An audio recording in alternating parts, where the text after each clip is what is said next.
Welcome to another edition of Chaplain John with Chaplain John Sayers, featuring special reports and interviews with people doing kingdom ministry in Tulare County and beyond.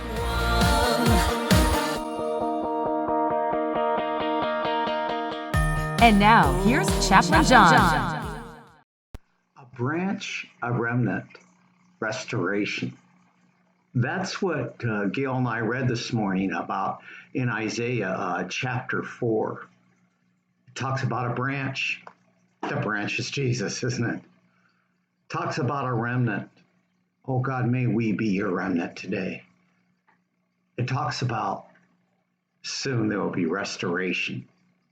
Seeing a little bit of that today, but someday we'll see the complete restoration plan. A branch, Jesus. A remnant, may it be us, and we will have restoration.